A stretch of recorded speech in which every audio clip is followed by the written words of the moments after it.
How fat am I in South Korea? Because apparently this park can tell me that. They actually have bars here set at different widths that many people use to tell them how fat they are. I don't want to go to Korea and people are looking at me like I am a whale moving through the streets. The eating disorder started from going, oh, I'm never going to care about my weight, to then doing nothing but care about my weight for disgusting, feeling gross, feeling horrible. And what did I do to stop that thinking was to eat. My daughters, I was constantly talking about my weight, and now I hear them at the beautiful ripe old age of 28, and they're both spectacular and healthy and gorgeous, and I hear them talk about their weight and worry about if they've put on or if they've lost, and I hate myself. And I know I shouldn't, but it is a pain because deep down you gave them that. Hi, Anita Tomeski, human behavior expert, and me, Candace, all things woo-woo and well-being. I am excited for us to have a nice little two-person deep dive today. And if you're watching this and if we come up on your page, like and subscribe, because we're a teeny tiny channel, but we need your support because we've got a lot of good value, beautiful ideas, concepts, and guests. So today we're actually going to be talking about weight, eating disorders, media, countries, tradition, a really big topic, how body image is perceived in different countries culturally. And one of the videos that was quite big for me was, and I think I sent it to Anita, which we'll put a link below, was Will Tennysons' visit to Korea. My sister sent this to me. And in this video, they're visiting Korea. If I can edit well enough, I'll insert it. How fat am I in South Korea? Because apparently this park can tell me that. They actually have bars here set at different widths that many people use to tell them how fat they are. So according to Google Translate, this first one here, it says, you're an alien, ... I guess if I can't fit through this, I'm not considered human. That was very close. Level 2, you shouldn't be like this. Level 3, you have a slim heart. Oh, God. Okay, so the next one is just chubby. So not as wordy as the other ones, but still just as hurtful. Skinniest bar is, yeah, you're great. So this is in Korea, and this is, I guess, part of their cultural standards of beauty. And Anita, how did you feel when you saw that? Yeah. I mean, it's no surprise, right? I think skinny is pretty normal to be the acceptable way to be. So for me, it was nothing too shocking. It's makes sense to me. Probably makes sense. It would probably be a shock if it was the opposite, right? If the loving of self was the biggest part. Yeah.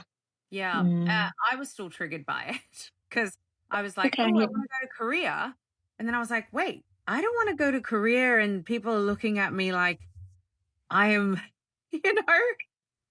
a whale moving through the streets. Because as much as I'm all about self-love and acceptance, having that level of scrutiny and perception is really uncomfortable. And this is the whole topic that we need to stop commenting on people's bodies, fat, skinny, green, blue, yellow. That's what I'm about. I'm actually not about size. I'm about, how about we just stop, making it a fad? Yeah, I hear you, love. And I think that's it. Whilst we're human, though, we're judging, right? It's part of our conditioning, and whether we're judging size or, as you say, those colours or anything about anyone else, men, something that we like to judge. It's judgment, right? Yeah. But this is it, right? What there's cultural chit chat that we do and judgments that we do, and as long as we're human and thinking, it's like, how do we stop it? Do we stop it in specific areas and just go, you can't talk about this, and try and limit people's whatever, or are we working on ourselves to judge selves less so that we judge others less? Damn you and your wisdom. Too early in the game. All right. Right. That made a lot of sense. But I think it is, and when we look at that, if for both of us, we've both struggled with self-image, with weight, right? So I think our own judgment of ourselves as is what caused us to have, the relationships that we've both had separately with food, with self-image. And I think that that's something that definitely for me throughout the process of doing this work, the main thing to be looking at in order to help resolve those issues has been around judgment. When was the first time as a young person or child did you think about your body in a like weight aspect, like, oh, I'm big, too big or small? Like, when do you have a memory? Yeah, totally. When the eating disorder started at the age of 13, I think I was around 13, puberty age. And I remember it so well because prior to that, I was at boarding school and we used to get weighed every so often. And for me, I was tiny, I was light, I would go on those, jump on those scales and didn't even think about it. But the fact that I remember this is quite, poignant because it would have been happening for quite a few years before that. And I remember people being bothered about, being a bit, shamed and embarrassed about their weight and being weighed. Whereas I remembered that I wasn't and couldn't really understand what that was for them.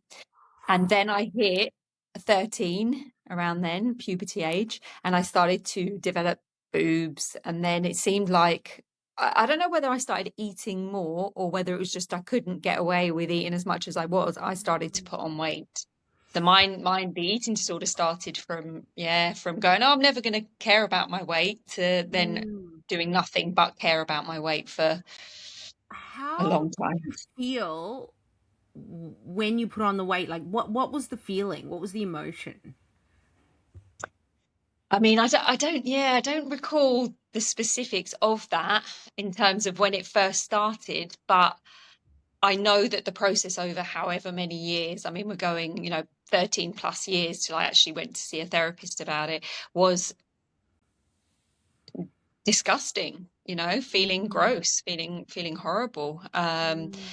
And what did I do to stop that thinking was to eat. And then there's just this cycle. Where do Yeah. you think, where do you think that feeling of disgust came from? Do you think, how do you think you got this concept?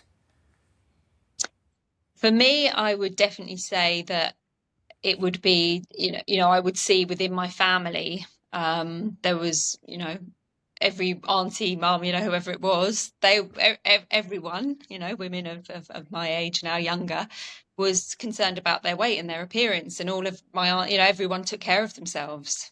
They looked good, they wore makeup, there was a strong, gearing towards, I assume they were bothered about their weight because none of them, I recall, no one was overweight, right? So there was a strong, preference on being skinny and looking good and self-image. So to me, there wasn't anything other than you put makeup on. Not that it's a bad thing. I quite, I liked it. I liked the glamour of it all. And so, and then watching, I guess there was some adult relationships that I watched with food that I didn't know were eating disorders, but probably weren't the healthiest. So I think I learned from what was around me without really understanding that that's what it was. But I think as well, one of the strong associations back then was living in a household where food was love. Yeah, so that's what we did. We ate and we got excited about food. We still do today, right? But it's a lot healthier, my relationship with that relationship. Whereas then it would be like literally waiting for the shopping to come home so I could just stuff my face with with all the foods, the crisps, the chocolate, the stuff that wasn't considered bad in those days. Cereals, just eating my way through everything I could. So it was really this love-hate relationship that got developed with food. It was the thing that made me feel better, and then the thing that I made myself feel shit about when I put on weight, when I binged. So And I think it's interesting how from a young age we don't get to feel any real peace or joy around food. It's always an extreme, well, it was for me, an extreme excitement and then an extreme resentment. yeah. And now as an adult, I've been on this medical weight loss journey, and I sit down with food, and I can enjoy it without being infatuated by it and then resenting myself later. Yeah, is that Mm-hmm. right? Wow.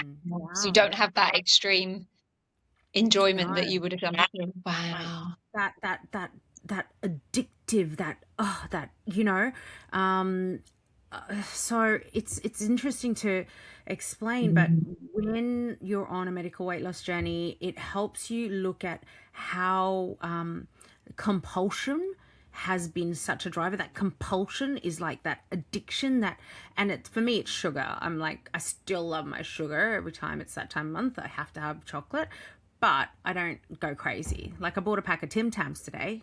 I ate 4, no shame in that, but there's a whole packet downstairs. I would have eaten the whole packet before. Easy. So Yeah. it's Yeah. Yeah. interesting Yeah. to have that. And I wonder, do regular people without eating disorders have this regular approach to food where they eat it, enjoy it, and then they don't hate themselves later and they don't overeat? Do you think so? Have you met people like this? Yeah. Do they exist? Yeah, but I think there's a lot of people out there with eating disorders, more than, when I was at school, I thought I was the only one. And then as I got older and still have friends, from school, realizing that actually maybe theirs developed later than mine, but there was things. And I do remember, actually, there was a couple of girls at school. Now that I say that, I thought I was the only one, but I remember there'd be one girl, and she would walk into the classroom every day. She'd walk over to the window and she'd throw I remember, an apple or her food. She'd throw her lunch out the window. So I'm assuming that was some sort of cry for help, right? Because it was a very obvious act to do. Yeah, wow. And there's recollections of that. So she definitely had stuff going on. There's a couple of others I can think of, actually, that did make themselves throw up. Whereas mine was binge eating without the throwing up part. It was just eating to extremity until nothing else would fit in. So it was never anorexia and it was never bulimia. But yeah, I think, and then, so as you say that, so yes, there may be regular people that don't experience this, but there's also the potential that their thing is alcohol, let's say, so I think, to generalize, I think most of us, if not everyone, has got something that is their version of, because people would always say to me, how is it that you don't drink anymore, Anita? How did you stop? And it was like, well, I didn't like it. But have I ever stopped eating chocolate? No, because I like it, right? So I think a lot of these things, it's like, what's our poison?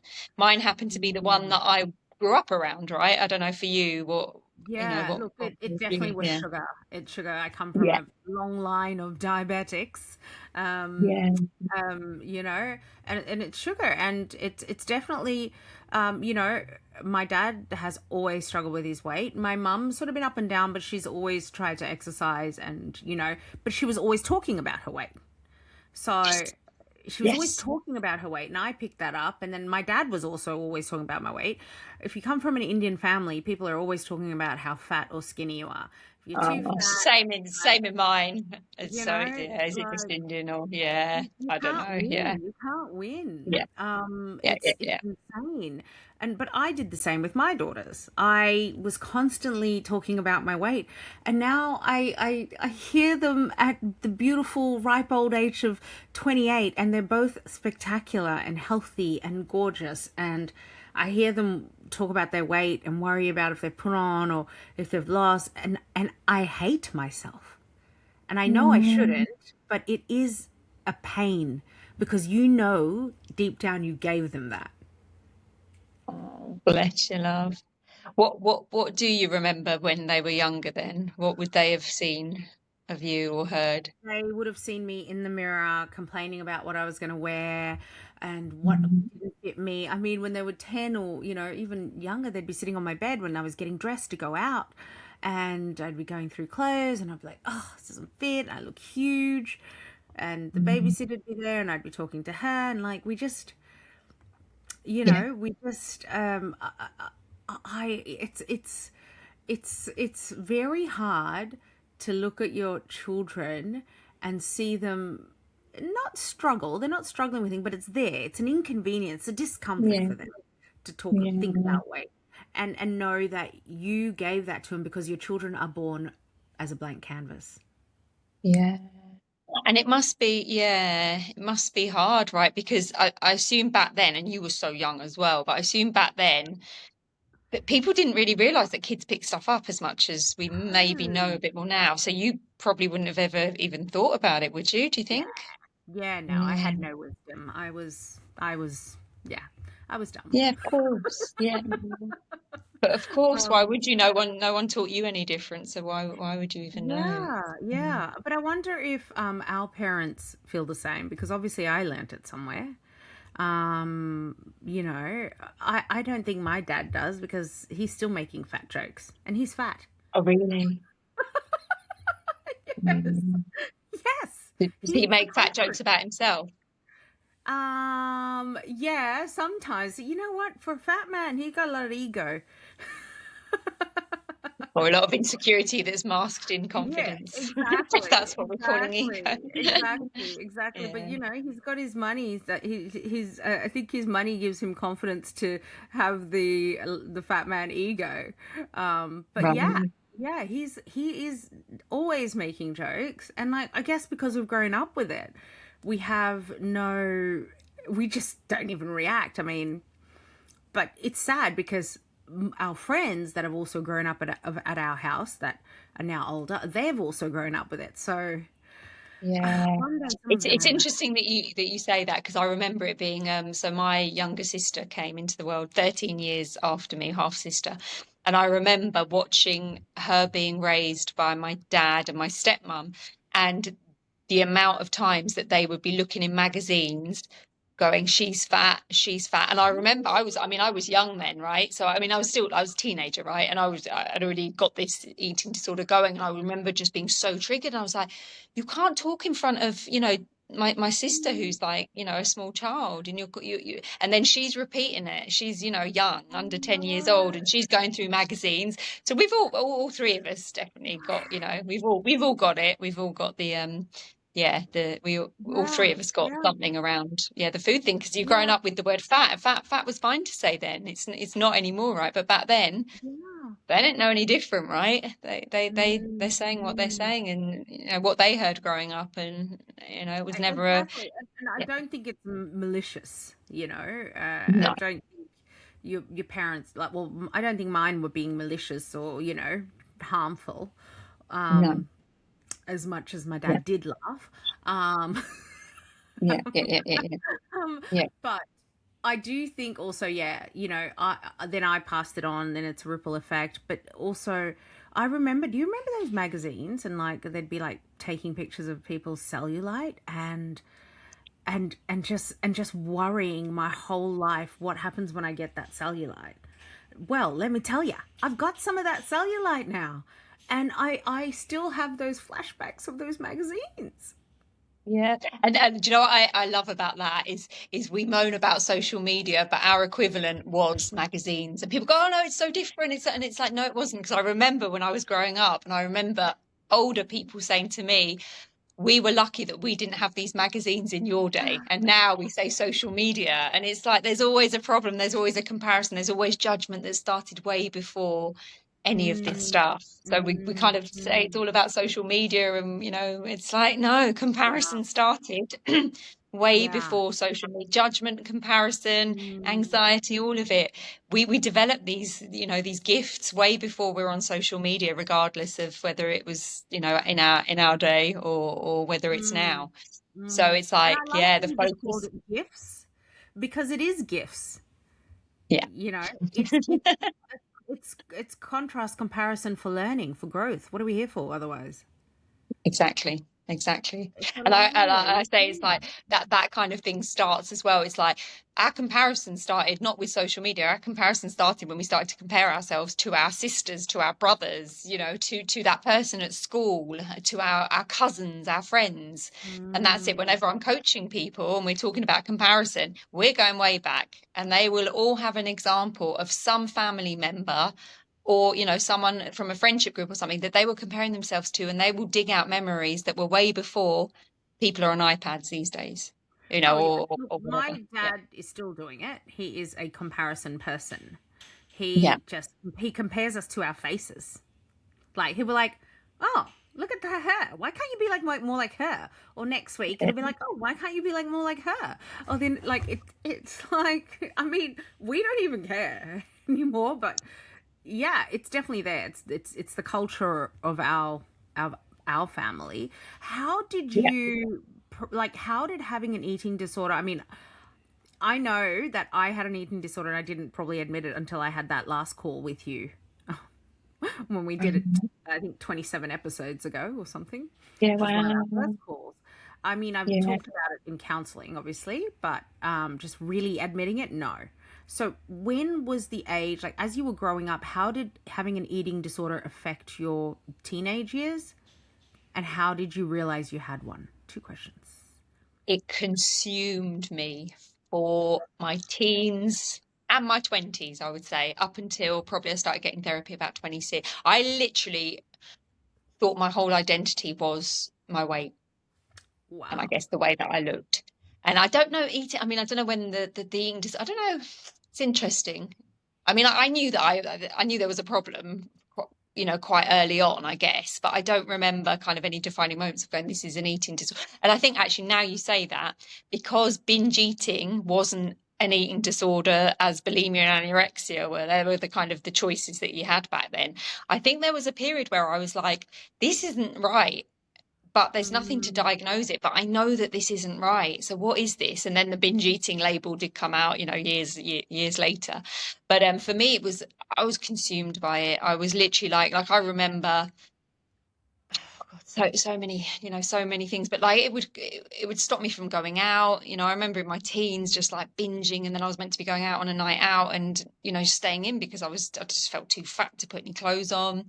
It consumed me in just the fact that I was stuffing myself so much. And I would remember, even though there wasn't bulimia, I would fill myself up so much that the food would start to just come out because it just had nowhere else to go. And I remember growing up, for some reason, I always remember grapes coming up. I don't know. Obviously, there was some health wow. after all of the crisps and chocolate, but it was just anything that I Yeah. could, get in my mouth. Yeah. And I remember it being like in my 20s, just remembering feeling really quite down about it. And I do remember actually, I had this memory from around 18 years old. I remember this. I was standing in the bathroom at my mum's house when I lived there in our family home, and I remember just thinking, not that I would do anything, I wasn't gonna, kill myself or anything, Mm. but I do remember thinking, if this is life, I understand why people don't want to be here. If this is Oh, like, yeah. if we are literally like just consumed with all of this negative thinking and all of this like, yeah, just obsession with food. What the fuck? Well, of course, why would people want to be here, Mm, mm. Mm, Is yeah. that when the change happened? Is that when you sought help? No, because I was still 18 then. So, but do you know what I was always very good at was I would always have, I remember it was one of my best friends who's still a very close friend now. We would always talk about this. So we would spend hours on the phone like this. The reason I do the Mm. job that I do now was because I was very inquisitive and wanted to talk Mm-hmm. about things. I think that's what saved me a lot of the time from any of Yeah. this stuff is my ability to talk and be upset and be depressed about it and Mm. and be able to fucking go on about stuff until I didn't need to anymore, rather than just pretending that everything was fine or it wasn't there. So I think for me, that was, huge. And I remember my best friend always saying, oh, why don't you go and see a therapist? So we probably talked about it from 18, 19 until I actually got a therapist at the age of 26. But those Mm. years up until that it was just consumed. And I really remember, just having moments where I was like, I don't think anyone knows me for anything else other than my obsession with food and my weight. I felt like that was just, it was so Yeah. on my mind. It was like, is there anything else about me apart from this like obsessiveness? And it wasn't until I was 26, yeah, that I sought help because my sister went and found a therapist. So I was like, right, Yeah. if she's found a therapist, we do everything together. I've got to get one too. Yeah, exactly right. I um I wonder, I mean, to ask a cliche question, Mm. you were eating to the point of like filling yourself up. What do you feel like, which part of you do you think was empty that you needed to fill yourself to that point? Well, what I got to when I started therapy was we talked about this whole um, love, food being love. So it was Mm. like, and as I said, like growing up, food was the love language was food in the family, right? So the association then became, when I feel shit, what do? Is I find the love for myself through eating. So it was love, and I remember I had just met my boyfriend, my first long-term relationship when I was 26, and I was saying to her, I can't imagine ever living with him. Like I was so into him straight away, but I was like I would live without food in my house. So the extremity of living with loads of food in the house growing up, where it was just like binge all the time, to being at boarding school where there was lots of food available and stuffing ourselves there, to then like moving in the minute I could, it was like freedom, me living on my own, empty cupboards, so there was no temptation. And I remember when I got together with my ex, and I was like, I don't know, I was saying to my therapist, I don't know how I'm ever going to live with him, because how can I live with him if he's going to want to have food in the house? And even I remember living with best friends, and it would literally be to the point where I would have like even a bottle of ketchup would be a problem. I would eat, if there was a bottle of ketchup in my cupboard, that was the only food I had, I would eat the ketchup on a spoon. I loved ketchup. But it was, Wow. and the minute like my housemates would leave the house, I would be at the fridge eating their food. It was just literally like the minute, and this is kind of like the minute I'm left, there's no love, I'm empty, I was straight at the fridge. And I would just eat, and then I'd always be replacing the food that I'd eaten of theirs. And it Not was like always this thing of like, alcohol, you're replacing food. yeah, oh no, Replacing food. the It was like trying to ketchup. get and it was trying to get the right brand of food, and put it back so they wouldn't know that I'd eaten it, and sometimes not being able to get it, and then going into panics that I wasn't going to be able to replace it because they didn't have that specific time. It was horrible. I mean, Um, I laugh, we're giggling together, but that's heartbreaking. It was horrible. Like I remember You know? feeling so guilty that I'd stolen their food and now I couldn't find a replacement. It was just like embarrassing, right? That I might need to admit to the fact that I'd done that. So yeah, it was it was horrible. And I think that this was the thing, like when I moved in with my ex eventually, so I was 29, and it was really interesting how, because I moved in with love, it didn't matter that there was food in the house anymore. And it was really interesting from going from that thing of thinking I can never live with someone because there's going to be food, to actually there being food in the house. And because I was with someone that loved me, I didn't need the food to replace that. But I would still, the minute he left, I would still find myself at the fridge.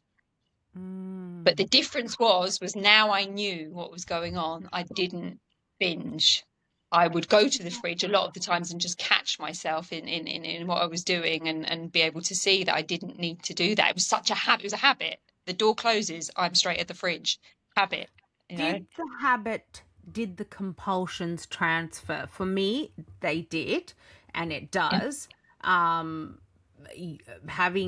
like an eating disorder in my teen years, even still saying it, even now I can get into like obsessive, I can get compulsive about things. Like I want to eat one thing over and over again, or I'll want to drink wine that over and over again. It's not so much of an issue now, but I did notice that the habit, the compulsion does shift.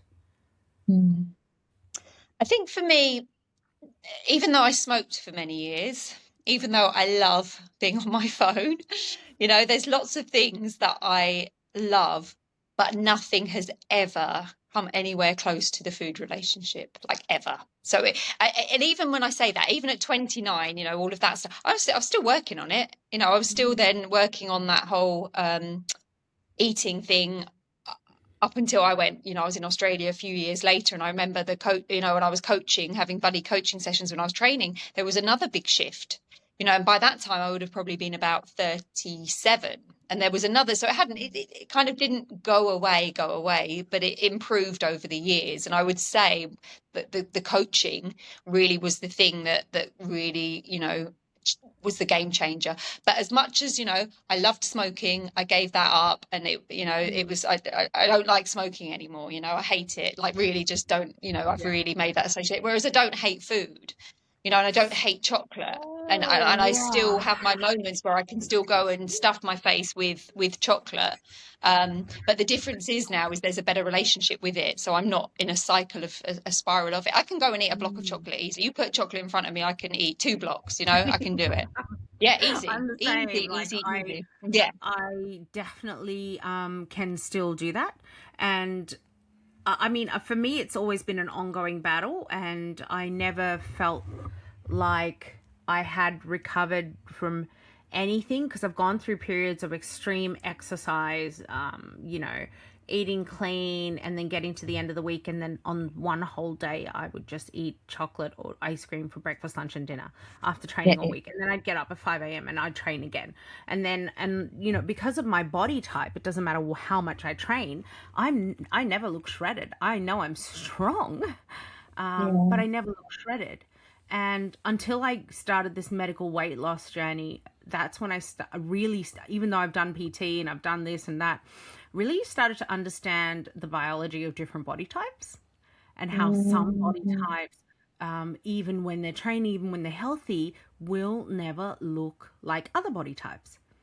Sure. That's, you know, that is genetic markers and factors. Yeah. And yes, people do change it. Absolutely. Yes, Yeah. they do.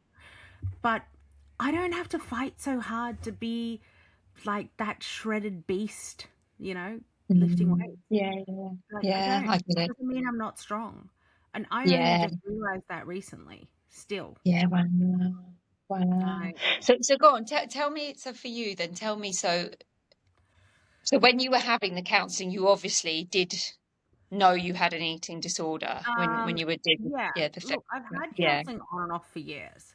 yeah, And, you know, probably from the time I split up with my children's father.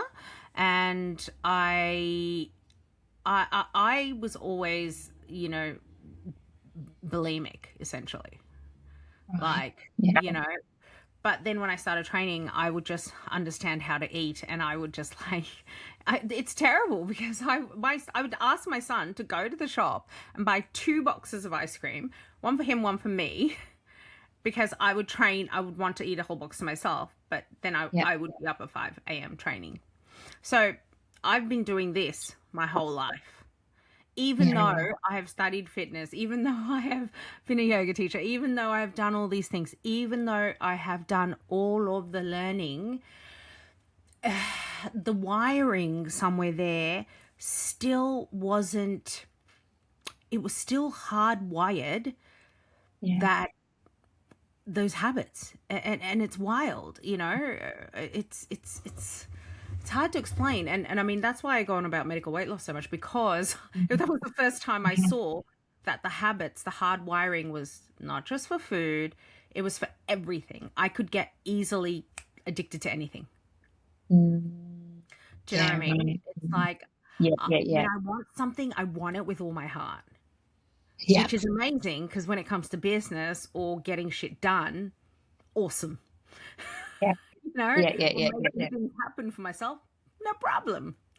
yeah, But yeah, apply that to food or drinking or this or that or yeah, partying, I can just get obsessed. I'm not anymore because I can manage yeah, it.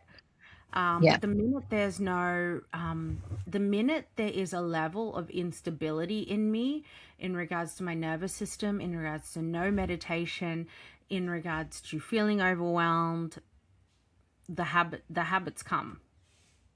yeah, got you. And so you, what is it about those habits, do you think, that's so important to you? Um, I think it's like a rush. It's dopamine. Yes, I'm yes, yes, yes. I'm not, listen, I am a dopamine junkie. I love hobbies. I love activities. I Yeah, am a doer. I love it. yeah, yeah, yeah, So, yeah, you yeah, know, yeah. it's dopamine. Yeah. And too much dopamine is a bad thing. But what And is it? What's the dopamine? What's the necessity of the dopamine? If it's not dopamine, then what is it? What's the I other don't, side of dopamine? Yeah. laziness, Okay. Yeah. um, lack of success. Right. Is that what it is? You know, I'm not a Mhm. successful like I'm not a well-rounded person unless I'm doing, because Right. I did spend many years in toxic situations not doing.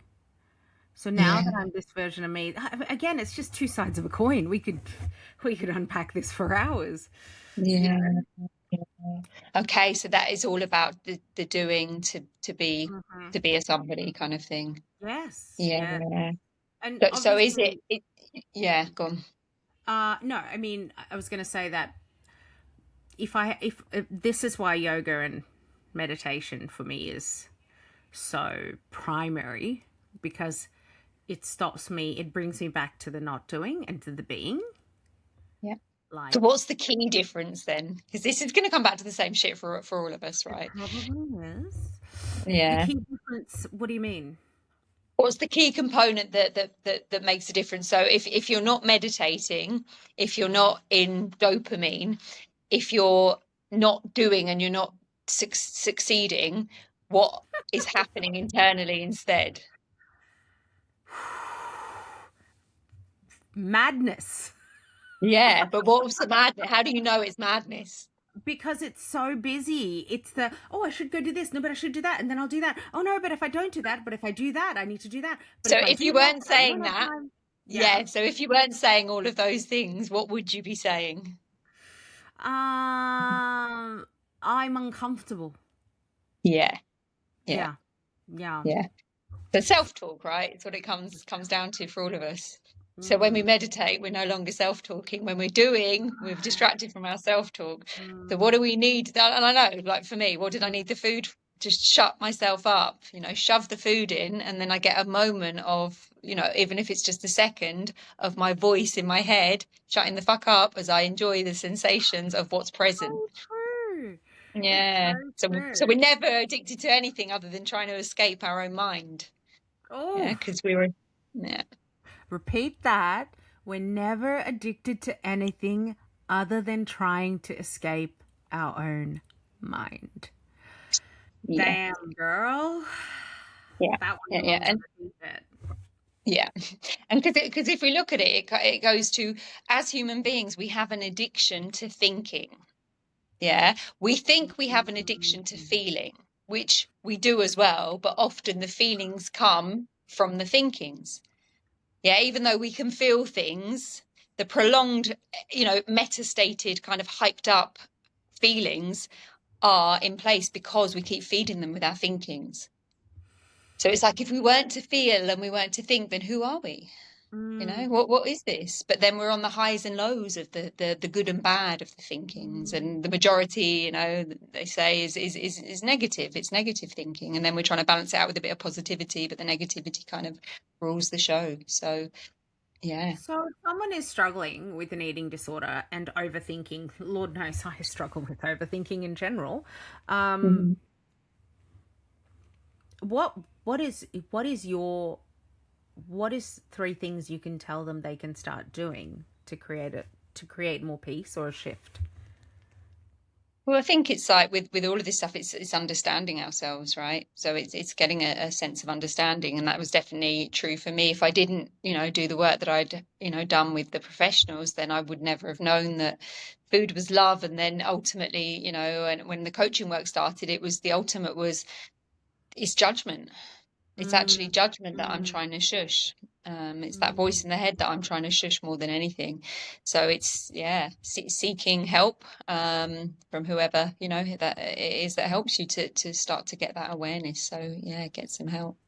Mm. I think, the real one for me that was amazing when I started having the coaching was, can you give yourself permission to eat as much chocolate as you like? No, All day, I'm going to every be day. Oh, obese. Yeah, which was my fear, and it was like, well, you've been doing that anyway for the last 20 years of your life, yeah. and you've been doing it without giving yourself permission. You've been doing it with judgment. So what might be the opposite of judging yourself is to give self permission, and really give self permission rather than permission but judgment. And I was like, well, hell no. And Yeah. my number one, coaching tactic with anyone, hating anything about themselves is, can you give yourself permission to feel as you feel, to do as you do? And 100%. Yeah. No, of course not. 100%. I've never had one person, whether it was me or any of my clients, go, hell no. How can I give myself permission to do that? And it's like, well, I know it seems counterintuitive, but we're mismatching ourselves most of the time anyway. So give yourself permission, and you may do the opposite because you're not parenting yourself and judging yourself. Oh, yeah. Look, I had someone, actually, I think it was my Uber driver the other day, just share something. We were just having a deep moment, and he actually shared with me he's been struggling with a gambling addiction for 15 years. Mm-hmm. And that was the first thing I said to him. Can you, if you're going to gamble, can you just give yourself permission to enjoy the gambling? Because you're in a cycle of shame. And the cycle of shame is bringing you right back to gambling every week. And I think that's what that permission frame does. It starts to reduce the shame that we embody and internalize.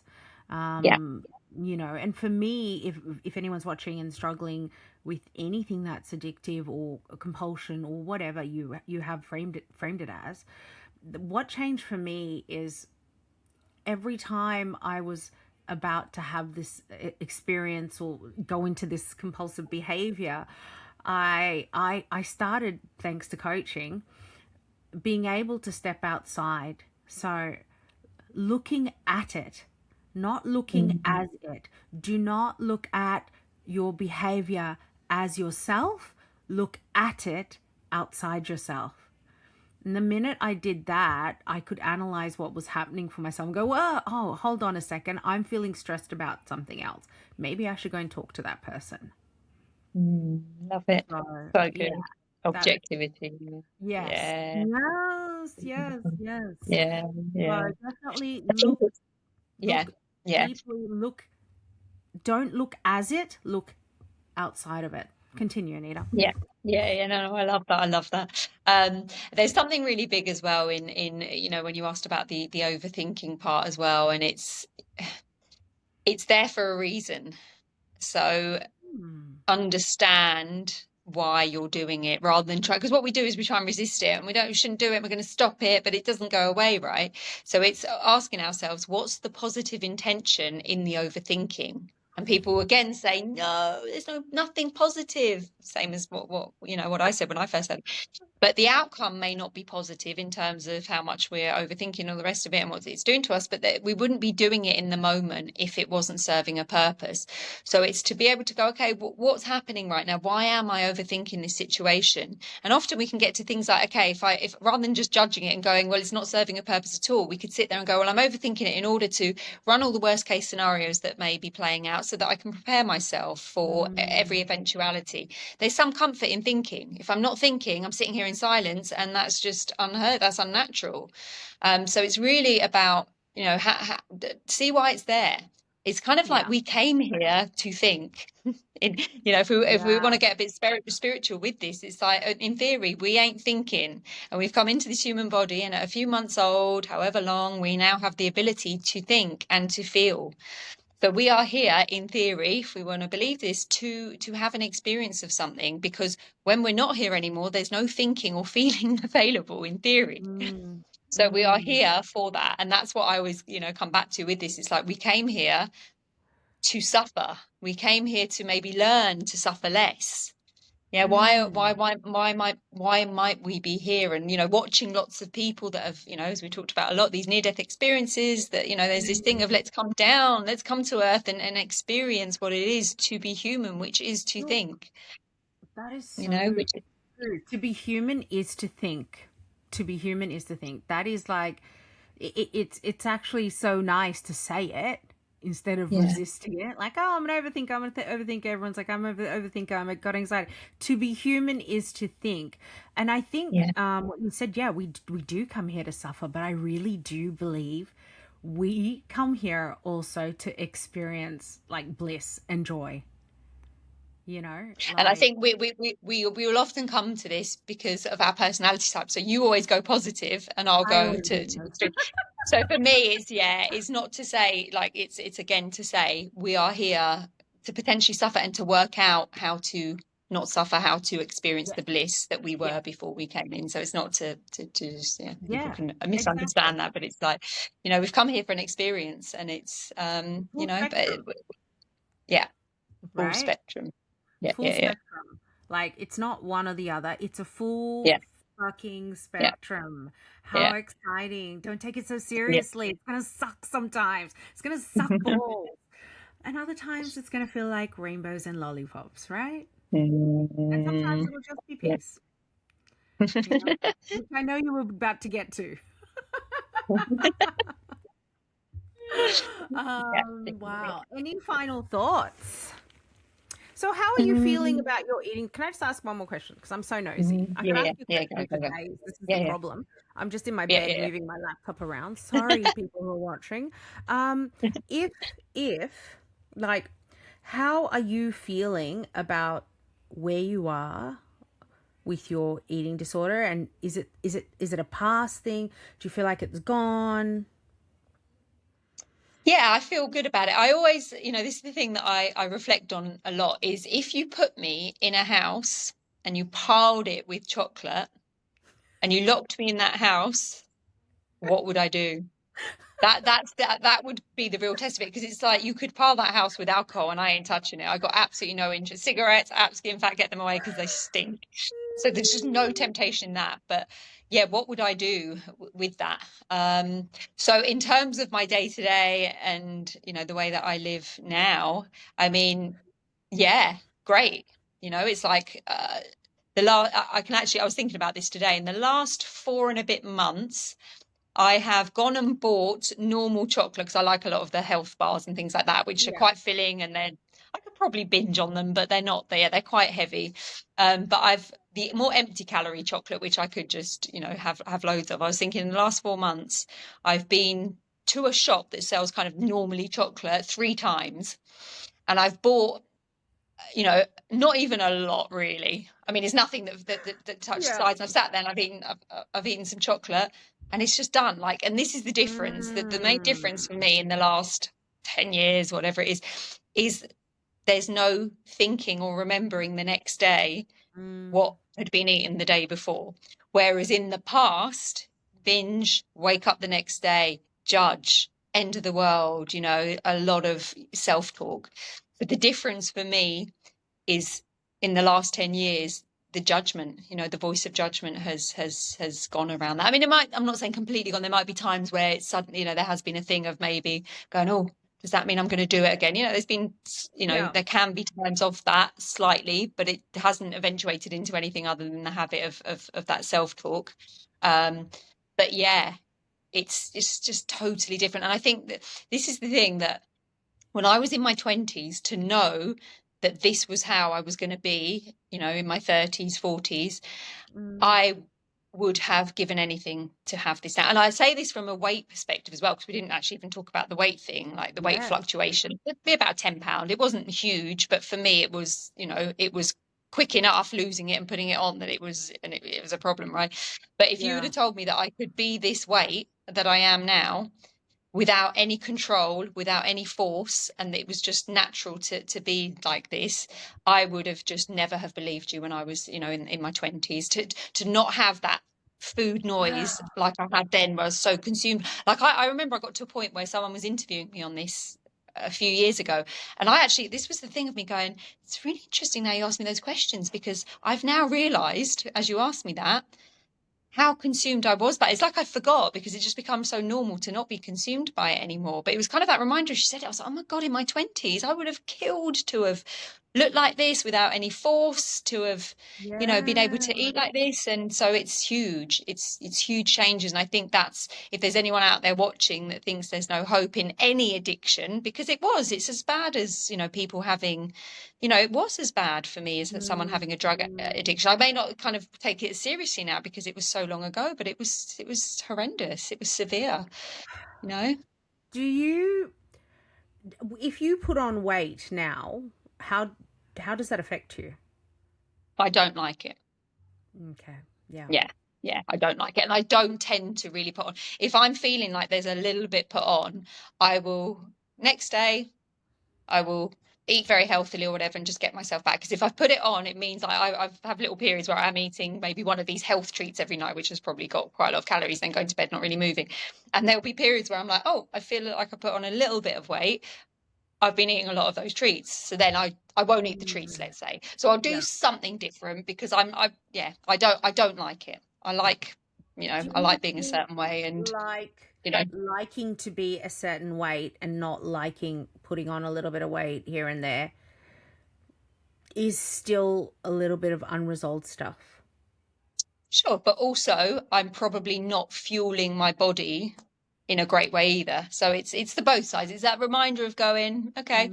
But yeah, I definitely, if someone suddenly plonked, 10 pounds on me, I would not be, it wouldn't be great. For sure.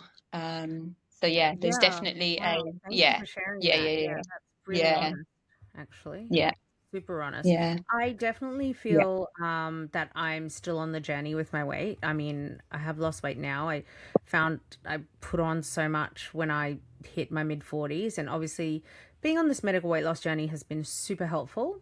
And learning about myself. I've also just realized how unkind I've been to myself, and how that a lot of my weight issues is around how I want men to perceive me. You know what I mean? And that's a whole other topic, I think. Um, Yeah. because it's not about how women perceive me. And I meet Is so it many not beautiful women. really? No, no, definitely Really? So not. it's Because men. it's Yeah, definitely wow. men. It's men. Yeah. So And can you hear me? yeah, yeah.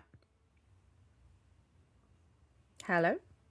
No, we lost her just as I was talking about my man issues, probably attached to my daddy issues. But hey, guys, that's another podcast. Yeah, definitely. I think for a lot of women, their weight is definitely tied to, you know, how they feel about themselves, and also how men perceive them. And I don't know where that's coming from. Well, look, I probably do. Hey. It's upbringing, it's social Can you hear me? media. I'm just rambling here, talking about Great. my daddy issues and my Yeah. men issues. Well, I was just going to ask. That was my question that was falling out my mouth as you said that. Well, Is it oh my men God. because of your dad? Yeah. Is Yeah, that? definitely. Yeah. Look, it's always back to the parents. It's always back to wanting Yeah. approval, Yeah. wanting to be seen and not feeling Yeah. seen, wanting to be able to take up space in a beautiful way. Mm. So yeah. Mm. Yeah, it's And interesting that yours I've is men come a and long not. way. Yeah. Yeah. I've Yeah. I come a mean, I long way. would probably say that mine would be anyone. Like it would. Yeah, it'd be. But it's interesting, isn't it? It's but yours is Mine's man definitely not women. specific. No, it's Yeah. definitely not. Interesting. You know, Yeah.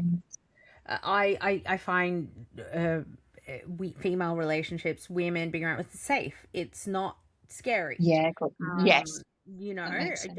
I don't have that judgment, and even from the most judgy girls. I mean, I have people come on my Yeah. social media and call me fat and ugly and this and that and la la la la. I mean, I take away a lot of the comments, but one day when I'm ready to make a revenge video, I will. But yeah, so I'm still working on that, but it's getting easier. It's all getting easier. Yeah.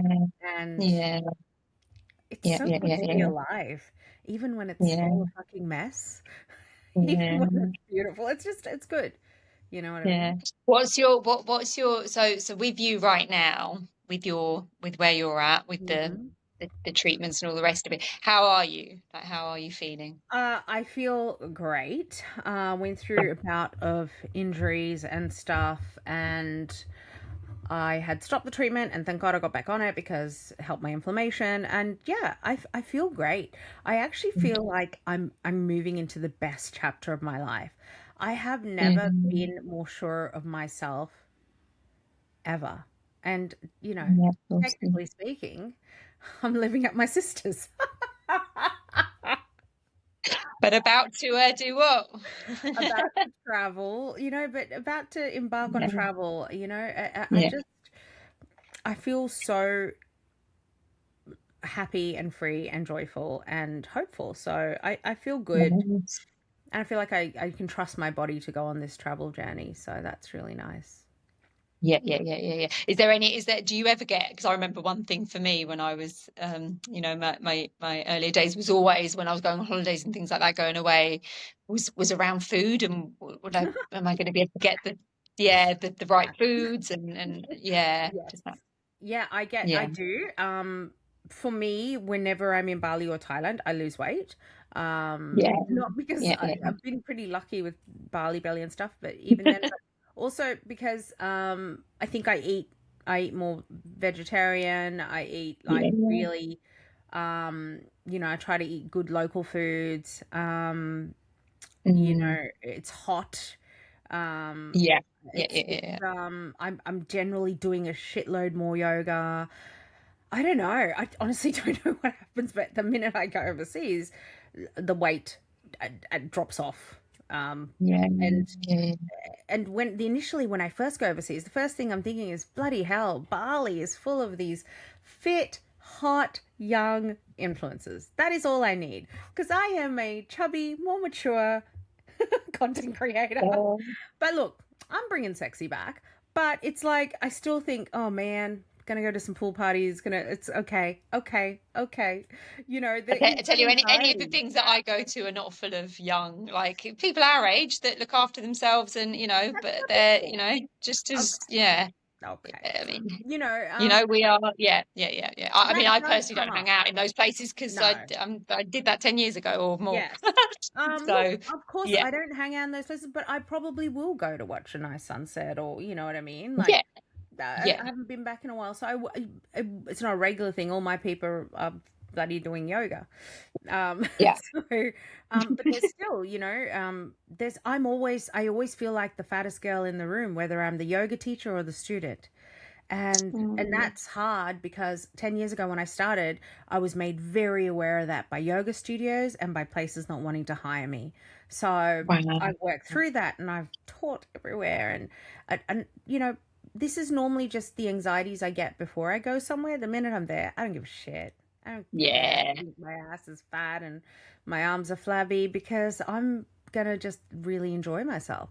And I am exactly. beautiful on the inside and out, and I don't care what you say. Exactly. And Right? that's the thing, though. But this is the irony: is we're going full circle back to where we started. There are a lot of amazing looking, skinny, beautiful figure girls, but people will still sit there. I sit there with all my old friends, and they're looking at them and they're slagging them off, right? So it's like you can't do anything right. You can't look as up. You're never going to be, if people are judging, as we know, Yeah, it's our own stuff, yeah, right? So I sit there with my exactly. friends, and they're making comments about really stunning people and what they've done to themselves and surgery and all this. It's like what's really happening for us, right? Yeah, So it's, yeah. Look, as something much I as learned. someone may judge us, they're going to Yes, judge us good, bad, regardless of what we look they're like gonna or, judge us.